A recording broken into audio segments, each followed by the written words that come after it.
This channel does not promote any violent, harmful, or illegal activities. All content provided by this channel is meant for an educational purpose only. বাংলাদেশের ছবিটা দেখাচ্ছি আমরা টিভি9 বাংলা প্রত্যেক মুহূর্তে। পালাবদলের বাংলাদেশে আবার সক্রিয় বিএনপি। আজ তাদের শক্তি প্রদর্শন। নয়াপল্টনে সমাবেশ করবে বিএনপি। সেখানে প্রধান বক্তা বিএনপির ভারপ্রাপ্ত চেয়ারপারসন তথা খালেদা জিয়ার পুত্র তারেক রহমান। সূত্রের খবর, হাসিনা সরকারের পতনের পরই বাংলাদেশে ফিরছেন বিএনপির বহু নেতা।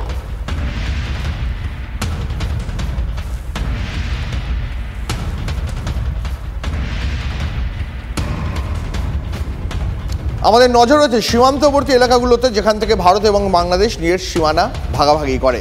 ধীরে ধীরে ছন্দে ফিরছে তেমনভাবেই দক্ষিণ দিনাজপুরের হিলি সীমান্ত।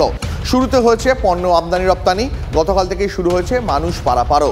বিকেলে প্রায় 24 লরি পণ্য রপ্তানি হয় বাংলাদেশে। আজ থেকে আমদানিও শুরু হবে, এমনটাই আশা করছেন ব্যবসায়ীরা। অচেনা ছবি খানিকটা হলেও পাল্টেছে। সকাল থেকেই গাড়ির ভিড় দেখা গেছে এই সীমান্তবর্তী এলাকায়। একদম সরাসরি সেইখান থেকে, হিলি থেকে রয়েছেন আমার সহকর্মী রূপক। রূপক, ছবিটা আরেকবার তোমার মাধ্যমে একটু দেখবো যে এখন পরিস্থিতি খানিকটা হলেও স্বাভাবিক হয়েছে। হিলি সীমান্তে পণ্য পরিবহন, মানুষের যাতায়াত খানিকটা হলেও ছন্দে ফিরছে, সেই ছবিটা যদি আরেকবার তুলে ধরো। একদমই দীপ, গত দুদিন আগের যে চেনা হিলি, সেই চেনা হিলি কিন্তু আস্তে আস্তে এখন নজরে আসছে। আজ সকাল 8:30টার পরে কিন্তু দুই দেশের মধ্যে লোক পারাপার শুরু হয়ে গেছে, সেই ছবি কিন্তু সরাসরি দেখানো হচ্ছে। ঠিক হিলি যে জিরো পয়েন্ট রয়েছে সেখানে কিন্তু বিএসএফ তল্লাশি করে যারা এই দেশ থেকে বাংলাদেশে যাচ্ছে তাদেরকে পাঠিয়ে দেওয়া হচ্ছে। আবার যারা বাংলাদেশ থেকে ভারতে আসে তাদের কিন্তু পুরো নিরাপত্তার মধ্যে দিয়ে সব কিছু চেক করে তাদের কিন্তু ভারতে আসার অনুমতি দেওয়া হচ্ছে। মানে অনেকটাই ছন্দে ফিরছে বলা যেতেই পারে। আবার দেখা যাচ্ছে, দেখো পিছন দিকে একটা লরি, যে ফাঁকা লরি কিন্তু বাংলাদেশে গতকাল গেছিল পণ্য নিয়ে ভারত থেকে, সেই লরিটা কিন্তু কিছুক্ষণের মধ্যেই ফিরবে। তবে আজকেও আমদানি অর্থাৎ বাংলাদেশে রপ্তানি কোনো কিছু হবে কিনা হবে তা কিন্তু এখনো পরিষ্কার নয়। তবে এখানকার ব্যবসায়ীরা কিন্তু আশাবাদী আজ হয়তো আমদানি বা রপ্তানি দুটোই হবে, কারণ গতকাল এখান থেকে প্রায় 24 গাড়ি রপ্তানি হয়েছিল।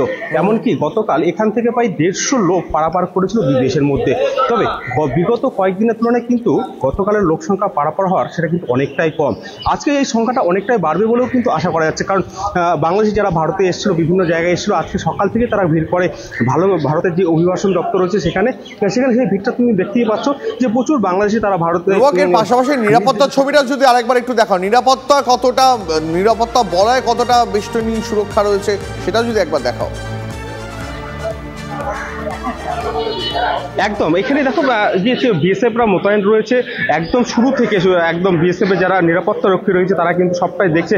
যারা বাংলাদেশ থেকে আসছে এবং বাংলাদেশে যাচ্ছে তাদের কিন্তু প্রপার চেক করে কিন্তু পাঠানো হচ্ছে। পাশাপাশি যেসব গাড়ি কিন্তু ফাঁকা চেক করা হচ্ছে, যারা খালাসি বা চালক রয়েছে তাদেরকে নিচে নামতে হচ্ছে, গোটা গাড়ি দেখা হচ্ছে, যাতে কোনো রকম অপ্রীতিকর ঘটনা কিন্তু এই এলাকায় যাতে না ঘটে তা কিন্তু পরিষ্কার এখানে বিএসএফরা সেই নিরাপত্তা কিন্তু সুনিশ্চিত করেছে।